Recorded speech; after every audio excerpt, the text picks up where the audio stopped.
I'm Roberta Bate Smith, and I would like to tell you about my great-grandfather, Robert Alexander Hutchinson, that came to Springville many years ago. And he was born the 22nd of June in 1852 in Durham, England. He was the son of William and Mary Nash Hutchinson. His dad was a baker, and as a young boy he became an orphan. And he had an older sister that was married, and she took him into her home. And his sister was Sarah Hutchinson Robinson, and her husband was Joseph Gibson Robinson, and they had joined the Church of Jesus Christ of Latter-day Saints and decided to come to America.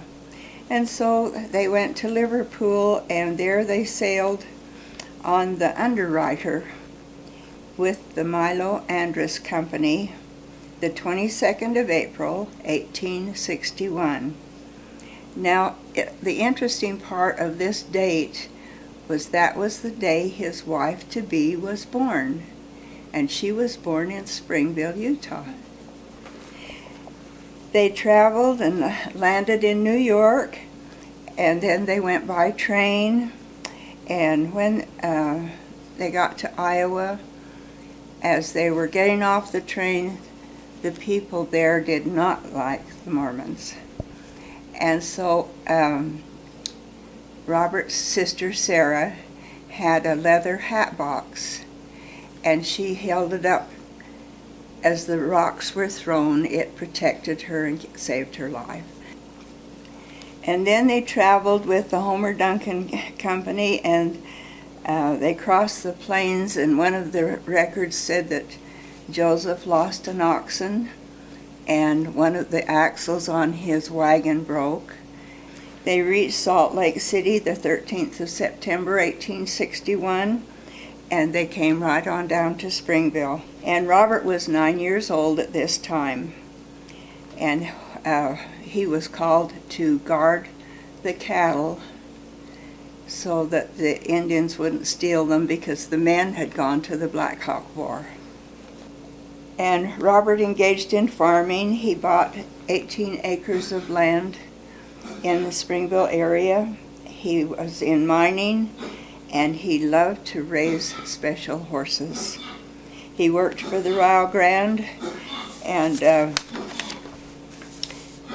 he worked in the Eureka mines. And when he was working for the Rio Grande, he was an engineer, and then he became a master mechanic. And he also tried being a butcher. He helped people in need, and he was a representative kind of citizen in the community of Springville. After he grew to manhood, he built a home before he married his wife. His wife was Harriet Elizabeth Hall.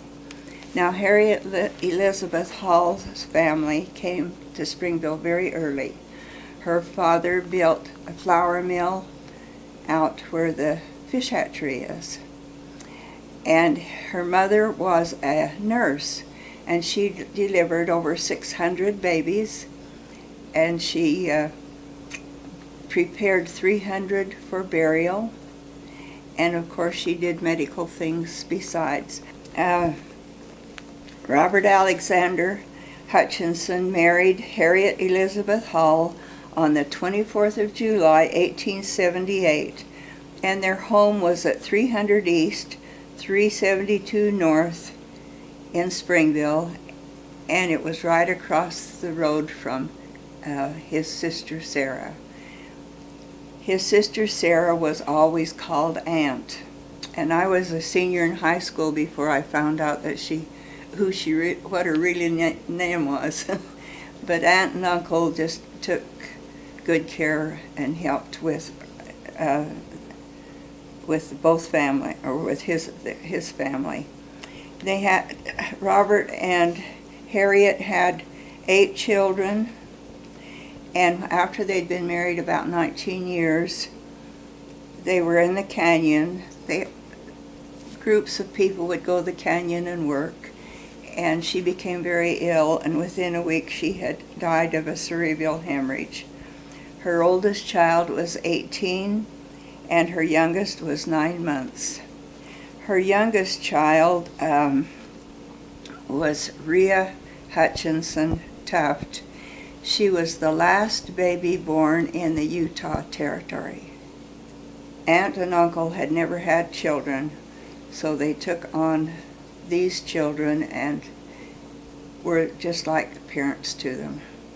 They took care of them, and some would sleep at Aunt and Uncle's house, and some would sleep at their dad's house. That they just felt comfortable at either place. After this happened, he met and married Dora Isabel Curtis, and she had a hat shop in Springville and one child, Nellie. They married, and then they had a child, Robert Clare, and with her, Nellie, and Robert Clare, and Robert's 8 children, she was a very young lady, and it was a little bit much for her to handle. And so she took Robert and Nellie and moved to Idaho. Then, after they had divorced, Robert went to Fairview to work, and there he met Sarah Elizabeth DeFries, and she was called Lizzie. He had 5 children older than Lizzie.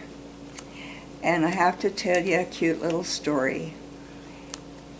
Grandpa and Lizzie came to visit my grandma, and the children ran out to meet them and said, "Oh, Grandma, Grandma." And Lizzie looked at them and she says, "Don't you ever call me Grandma again." She was a young lady, and so she didn't want to be a grandma yet. So they called her Aunt Lizzie. And Robert and Lizzie had 3 children, Franklin Leroy, Ione, Robert Gwynn.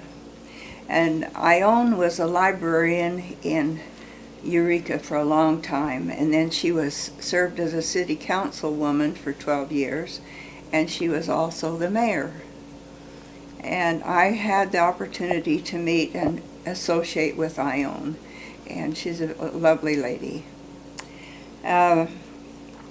Robert was a wonderful father. He was 5'7". He had black hair, blue eyes, and very few gray hairs. He was a friend to everyone, and he was respected by all. He died in Eureka the 22nd of September, 1934, from gangrene.